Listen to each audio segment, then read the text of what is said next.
Olá malta, sejam muito bem-vindos a mais um vídeo.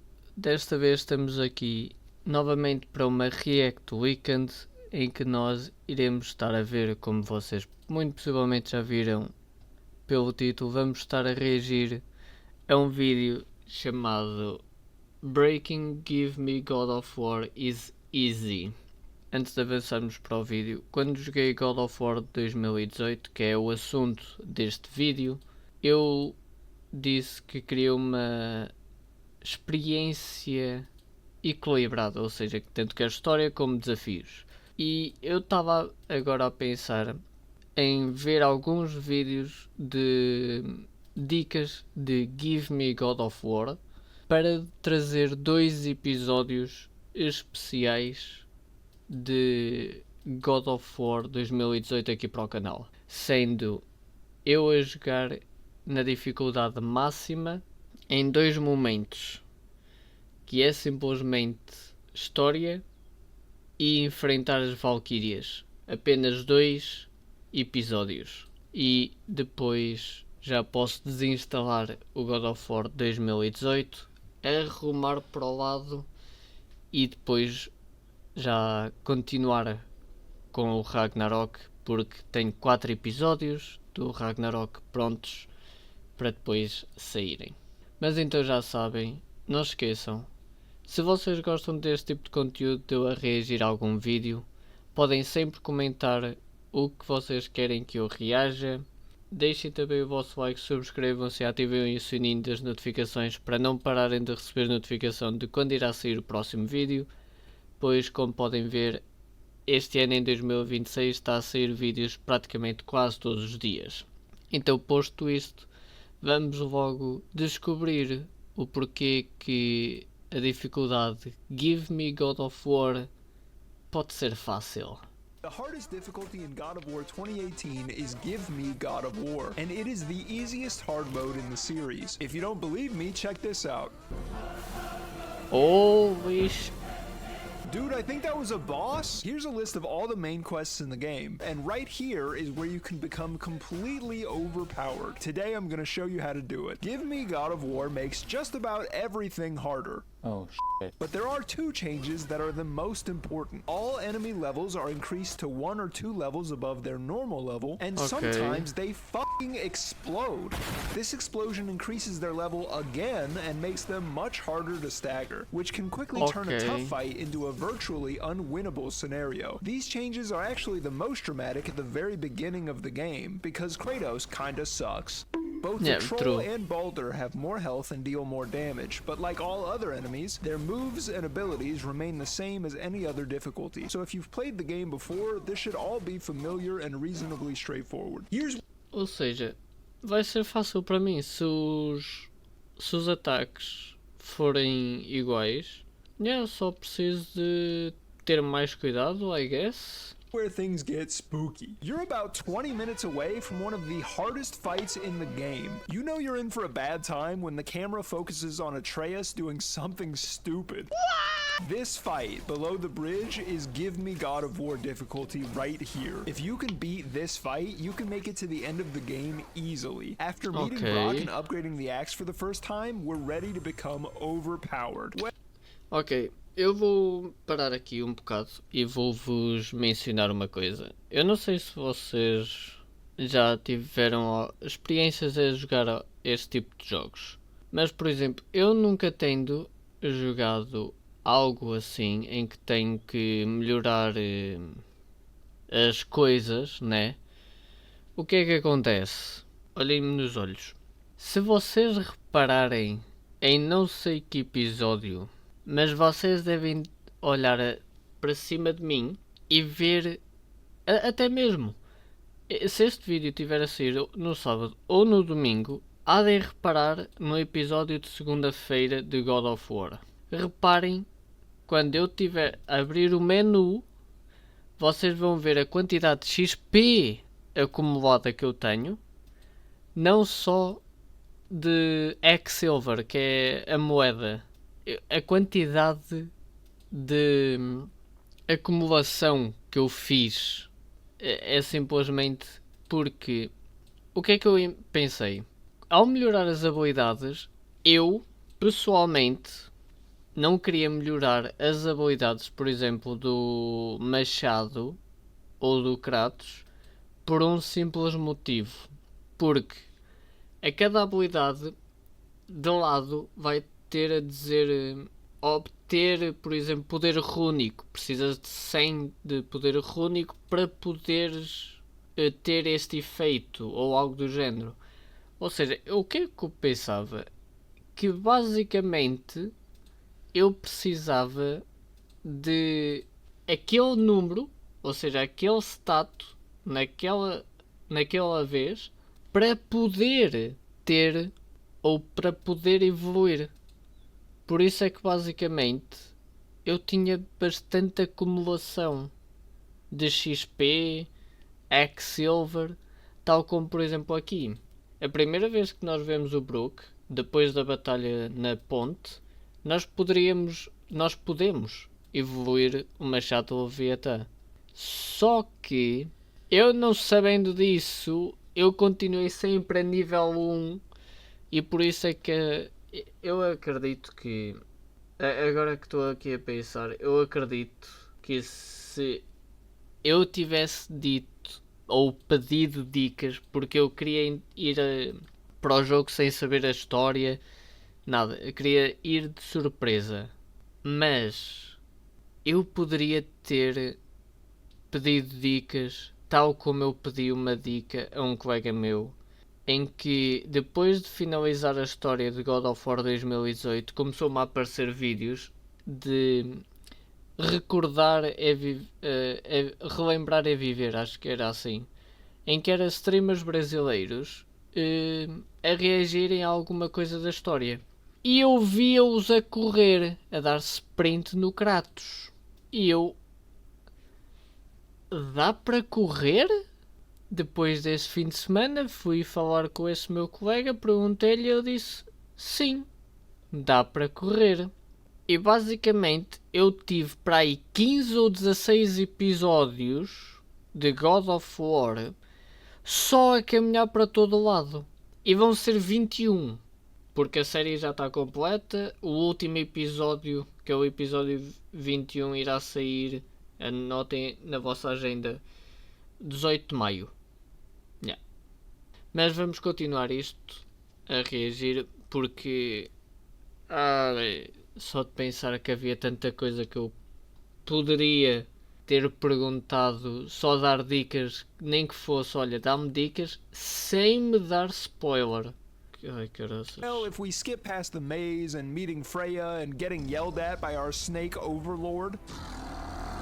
Okay, now we're ready to become overpowered. First things first, upgrade the boy. We're gonna need him. Now, if we do what the game tells us to do, it will lock us into a 3 to 4 hour journey that involves climbing the mountain, failing to climb the mountain, letting a stranger teleport us to another dimension, and accidentally stumbling into a 1,000-year-long war.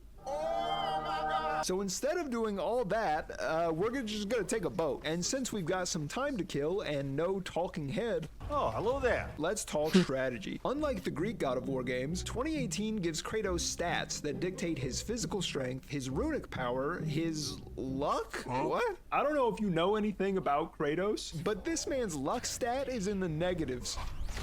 These stats come from the gear that Kratos equips, and each piece has a level attached. These levels combine to form Kratos' overall power level. While these stats are important for building towards certain playstyles, they are stupid dog shit useless compared to this level. This level determines how strong everything in the game is compared to Kratos. If Kratos is higher level than an enemy, it's easy baby gamer time. On the other hand, if Kratos is lower level than an enemy, oh my god, you're already on the floor! 1 level higher than you means they have a little bit more health and hit a little bit harder. 2 levels higher means all of their attacks get upgraded. Something that you could normal block before now needs a parry. And another move that you could parry before now has to be dodged. Anything higher than that is one-shot territory. So then how do we become overpowered? We raise our overall power level as high as possible, as quickly as possible. And there are an insane amount of things we can do right now in the open world to accomplish that. The first thing is the apples of Idun? It done? What the fuck? And the Horns of Blood Mead. Collecting 3 of these increases your maximum health and rage bars respectively. The first 3 apples and the first horn are all on the main path from the start of the game to now. The second thing are the Eyes of Odin. There are 51 glowing green ravens in the game that sound like this. Every time you destroy one, you gain experience to buy abilities. So everywhere we go, we're looking for green birds or listening for this sound.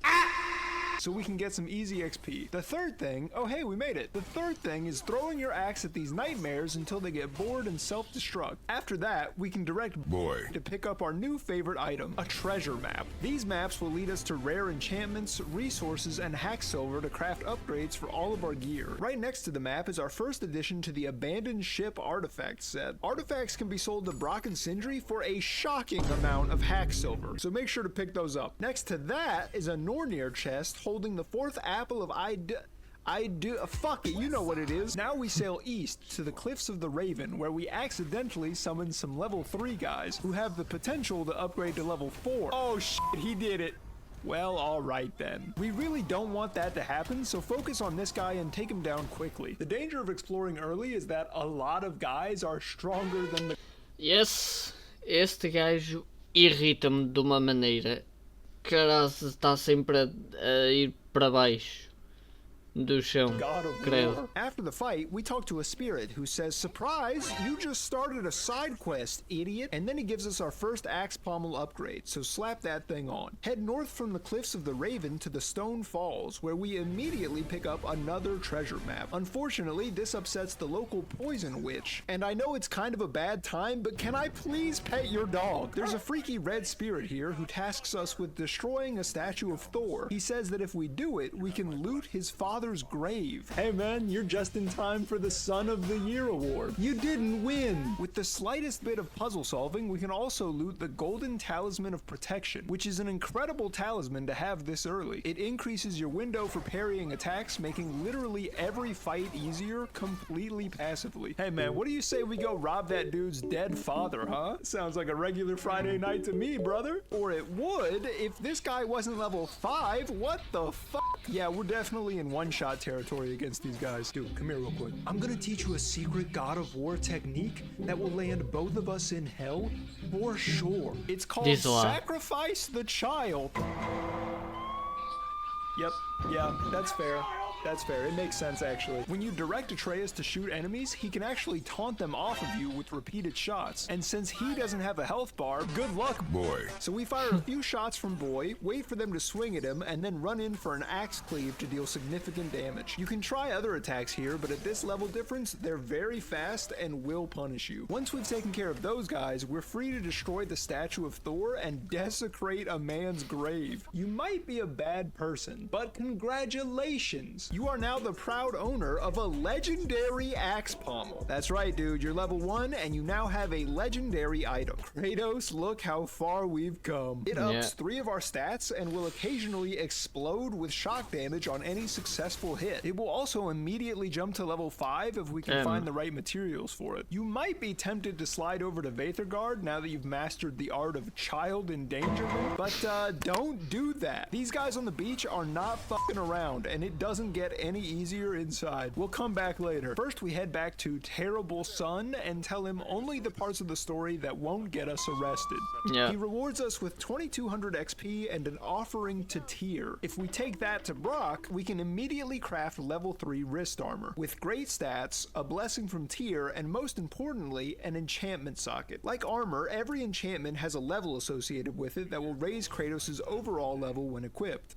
Continuing north around the lake from the Stone Falls leads to a realm tower and our first realm tear. Now me personally, I'm not putting my hand in that for $1 trillion, but I guess Kratos is just built different, or just built stupid. The dudes that come out are probably beatable now, but I decided to come back later. I don't want you guys to think I'm like too good at video games, you know? Flexing my abilities, it just comes naturally to a man of my... Eu também sou assim. A quantidade de vezes que eu morri. The next tower is much easier as the guys are mostly level 3. Then we head to the Forgotten Caverns where another... where another apple awaits. Remember, there are only 9 apples in the game, and we now have 5 of them. And we're still here, the second quest in the story. So I hope you're hungry. Lighting the brazier here summons some more icy lads to slap silly. And seeing as how I just got 4,000 XP from completing a labor, this is a great time to talk about the experience we've gained. Virtually everything you do gives you experience, from picking up artifacts to blowing up birds. At this point, I had 14,000 total and was able to buy all of Atreus' available moves and probably half of Kratos's. Anyway, this guy gives us the Corrupted Remnant, which upgrades a pommel that we don't care about because we stole ours from a dead... I mean, we just fucking found it somewhere. The Isle of Death has another brazier, and again, the reward is... useless. But it's also where we dig up our first treasure. Whoa, leap tier alloy used to upgrade pommels with shock damage. Yo! That's what ours does! We have one more location with one more brazier, and while the crafting item is once again useless, the XP is very nice. Now that we've gathered enough crafting materials, we can head back to Brock. Here you can craft a chest armor and a waist armor, and after upgrading both to +1, you should hit level 2.